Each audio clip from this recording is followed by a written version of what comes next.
भोंदू अशोक खरात याची काळी कृत्य दिवसागणिक अधिक समोर येताना पाहायला मिळतात। महिलांवर लैंगिक अत्याचार करणारा विकृत कॅप्टन, आर्थिक फसवणूक, जमीन बळकावणं, धमकावणं यासह इतरही गैरकृत्य आता त्याची उघड होताना दिसतात। हे सारं करताना खरात आपल्या पाठीशी राजकीय वरदहस्त असल्याचा आटापिटा करायचा। बघूया त्याबद्दलचा एक सविस्तर रिपोर्ट।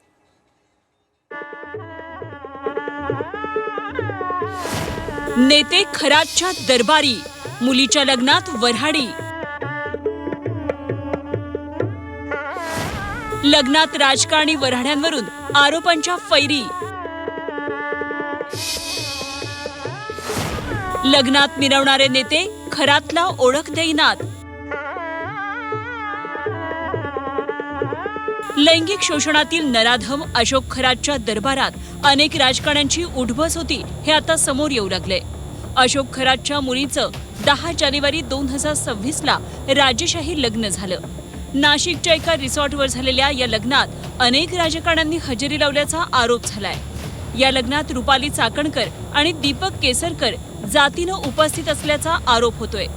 केसरकरांनी टू द पॉइंट या झी24 तासच्या विशेष मुलाखतीत आपण लग्नाला गेलो होतो पण निव्वळ तोंड ओळखीतून तिथं गेल्याचा दावा केला होता। केसरकर तुम्ही म्हणतात की आमची वरवरची ओळख होती, तरी म्हणतात की 7-8 वेळा भेटलो, वर्षभर तर भेटलोही नाहीये, म्हणतात की समृद्धी महामार्गाने जातो। त्यामुळे मी 7-8 म्हणजे मी अंदाजाने तुम्हाला अंदाजाने ठीक आहे, जे असेल ते अंदाजे तरी म्हटलं तरी जेवढ्या वेळा मी देवळामध्ये गेलो त्यांच्या हजेरी लावली तुम्ही खरातच्या मुलीच्या लग्नाला मी आमची ओळख झालेलीच होती ना। हां, ओळख असल्यामुळे कोणी जर तुम्हाला लग्नाचं निमंत्रण दिलं तर तुम्ही जाणारच ना सगळ्यांच्या लग्नाला। लग्नाला जातात केसरकर साहेब। सगळ्यांच्या मध्ये ओळख होतीच ना, मी कुठे ओळख नाही असं चांगली म्हणून ओळख सांगितलं असताना ना। आपण जातो कोणाच्या लग्नाला। हो, म्हणजे ओळख कशामुळे झाली? ईशानेश्वर मंदिरमुळे ओळख झाली। ओळख असल्यामुळे मुलीच्या लग्नाला गेलो तर ह्याच्यामध्ये काही गुन्हा आहे का? खरं तर उच्च व तंत्र शिक्षण मंत्री चंद्रकांत पाटील यांचेही अशोक खरात सोबत काही फोटो समोर आले होते। लग्नाच्या पत्रिकेवर छापलेल्या नावाबाबत चंद्रकांत पाटलांना विचारलं असता त्यांनी कानावर हात ठेवले। अशोक खरातच्या मुलीच्या लग्नाला आपण गेलोच नाही असं त्यांनी सांगितलंय।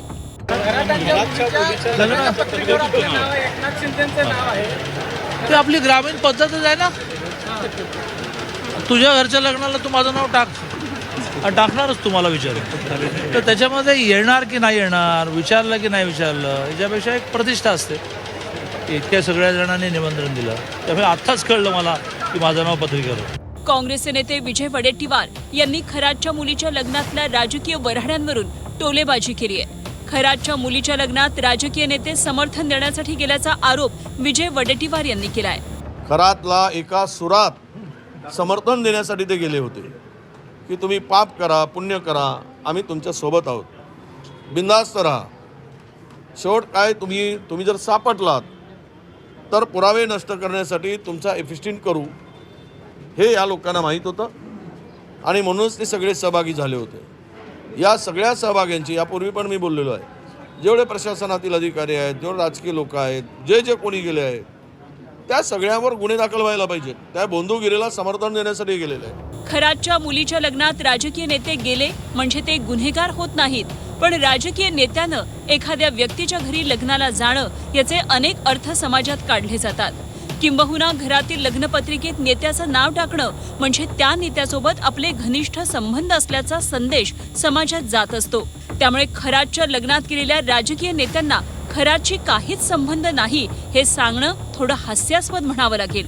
योगेश खरे, झी24 तास, नाशिक।